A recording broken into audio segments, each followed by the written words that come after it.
Hello साथीहरू, आज हामीसँग जाम है त दक्षिण काली प्लस मच्छेनारायण। हामी चाहिँ बानेश्वरबाट लाग्यौँ पहिला सुरु दक्षिण कालीतर्फ। भाइले चाहिँ हामीलाई, उहाँ चाहिँ मेरो देवर बाबु हो, म चाहिँ उहाँलाई भाइ भन्छु। उहाँले चाहिँ हामीलाई दक्षिण काली 45 मिनटमा लग्छु भन्नुभएको थियो, तर विडम्बना के भइदियो भने उहाँले तल खोलाको बाटो नलगी लानुभयो रिङ रोडको बाटो। जाममा परेर बल्ल बल्ल बल्खु पुग्यौँ। बल्खुबाट हामी लाग्यौँ दक्षिण काली जाने बाटोतर्फ। त्यसपछि हामी बिस्तारै बिस्तारै बाटो लाग्यौँ। अनि हेर्नु त भ्यू कति राम्रो, यति राम्रो भ्यू, मौसम पनि यति राम्रो थियो। यो चाहिँ सुक्खा बन्दरगाह हो, यहाँ चाहिँ गाडीहरू राखिन्छ BYD। हेर्नु त्यहाँ कति धेरै गाडीहरू छन्। त्यसपछि कहिले निदाउँदै, कहिले रमाउँदै, कहिले उठ्दै हामी चाहिँ बिस्तारै बिस्तारै दक्षिण कालीको गेटसम्म पुग्यौँ।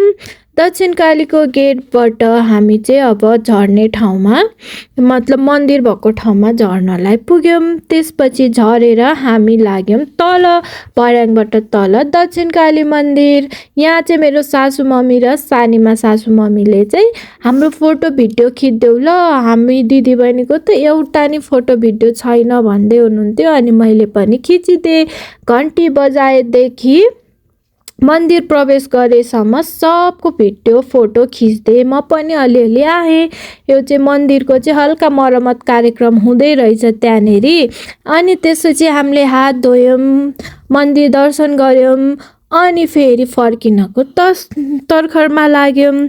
अनि यहाँबाट माथि माताको मन्दिर पनि छ नि त, तर हामी चाहिँ गएनौँ, हामी चाहिँ फर्क्यौँ। किनभने भाइलाई चाहिँ त्यहाँ एडिट गर्न, उहाँ फिल्म एडिट गर्न जान ढिलो भइसकेको छ भन्दै हुन्थ्यो।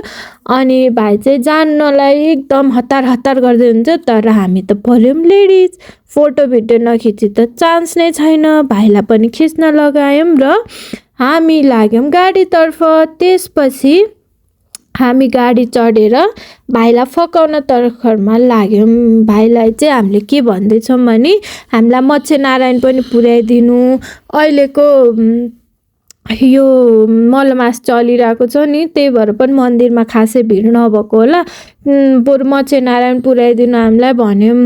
भाइ चाहिँ नाइ नाइ म पुर्याउँदिनँ, मलाई ढिलो भइसक्यो, म जाँदिनँ भन्दै हुनुहुन्थ्यो। बल्ल बल्ल फोर्स गरेर पुर्याउनु लाग्यौँ। अनि बाटोमा देख्यौँ हामीले आरु र हाल्चा, तर हामीले किनेनौँ, लास्टै महँगो भएर। त्यसपछि हामी फर्क्यौँ गाडीतर्फ। फेरि हामी लाग्यौँ भाइलाई नै फकाउनतर्फ। अनि घरि फोर्न हेर्नु कहाँबाट जाने हो, कसरी जाने हो भन्दै फकाउँदै थियौँ। अनि लास्टमा केही सिप्न लागेपछि मलाई थाहा छ कहाँबाट जाने हो, मलाई नभन्नु, म पुर्याइदिन्छु भन्नुभयो र। अनि त्यसपछि हामी लाग्यौँ मच्छेनारायण जानेतर्फ। जान त गयौँ हेर्नु, तर यति दुःख पाइयो, यति दुःख पाइयो, त्यो दुःखको त कुरै छोड्दिनु। त्यसको के भन्नु, त्यो गाडी ठेलेनौँ कि झरेर हिँडेनौँ कि के चाहिँ गरेनौँ। हामी चाहिँ ट्यु गेटबाट भित्र छिरेर गयौँ होइन, उकालो बाटो रहेछ। अनि अब के भयो, गाडीको तेल सिद्धियो या इन्जिन तात्यो, हामीलाई केही आइडिया भएन। ओ माई गड, त्यो दुःख सम्झेर अहिले पनि हामी दर्शन चाहिँ गर्न चाहिँ गऱ्यौँ भन्ने त्यो भगवान्लाई धन्यवाद दिन चाहन्छु। घरि स्टार्टै हुँदैन, बल्ल बल्ल बल्ल बल्ल गाडी ठेल्दै ओर्दै भए पनि हामी पुग्यौँ मच्छेनारायणको दर्शन त गर्न गयो। हेर्नु यति भिड मान्छेहरू, ओहो त्यति ढिलो जाँदा पनि कति लाइन हो। हामी चाहिँ अब होस् यो लाइन चाहिँ बस्न सकिँदैन, बरु कुनै अल्टरनेटिभ वेबाट दर्शन गर्न सकिन्छ कि भनेर खोज्दै थियौँ। त्यहाँ चाहिँ एउटा बाहिरबाट दर्शन गर्न मिल्ने ठाउँ पनि रहेछ। अनि हामी चाहिँ त्यहाँ घर जस्तो रहेछ, त्यो घरको ढोकाबाट भित्र छिर्यौँ र पोखरी हेर्नसम्म चाहिँ पुग्यौँ। हेर्नु यति भिड, ओ माई गड, मान्छेहरू कति धेरै हो कि। त्यही हो मच्छेनारायण मन्दिर चाहिँ, त्यहाँबाट भित्र हामी चाहिँ बाहिरै दर्शन गरेर अब फर्केपछि यो चाहिँ विष्णु यो पनि मन्दिरै हो हैन। अनि दर्शन गऱ्यौँ, त्यहाँ पनि दर्शन गऱ्यौँ, फोटो भिडियो खिच्यौँ। अनि त्यहाँ चाहिँ सत्सङ्ग हुँदै रहेछ, प्रवचन हुँदै रहेछ। अनि सानीमाले म चाहिँ नाच्छु ल, मेरो भिडियो खिच भनेर एकछिन छम नाच्नु भयो। सानीमा नाचेको देख्दा चाहिँ मलाई नाच्न मन थियो, तर के गर्नु एकैछिनमा भजन सकेपछि हामीले एकछिन बसेर प्रवचन सुनेर अनि हामी फर्क्यौँ। बाटोमा कति धेरै सामानहरू, दालदेखि लिएर हेर्नु न यो पाउ कति राम्रो मिठो खालको होइन। हेर्दै किन्यौँ अलिअलि सामानहरू पनि। अनि फेरि हामी गाडी चढ्यौँ।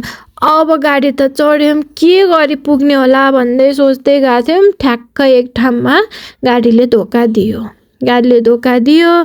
त्यसपछि हामी लाग्यौँ ठेल्नलाई। त्यो ठेलेको भिडियो चाहिँ खिच्न भ्याएन, अब कसरी खिच्यौँ। अनि एकछिन हिँडेर रमाइलो गर्दै गाडीले आज धोका दियो भन्दै बल्ल हामी चाहिँ अब फाइनल्ली घर पुग्न लाग्यौँ। घर पुग्यौँ, बाटो हेर्दै यही हो त उदा भन्दै सानीमालाई बाटो देखाउँदै हामी फाइनल्ली घरमा झरेर हामी घर गयौँ। त्यसपछि मेरो हस्बेन्डले खाना खानु भएको थिएन, उहाँलाई खाना दियौँ, हामीले पनि खाजासाजा खायौँ। थ्याङ्क यू एभ्रिवान, आजलाई यति, बाई।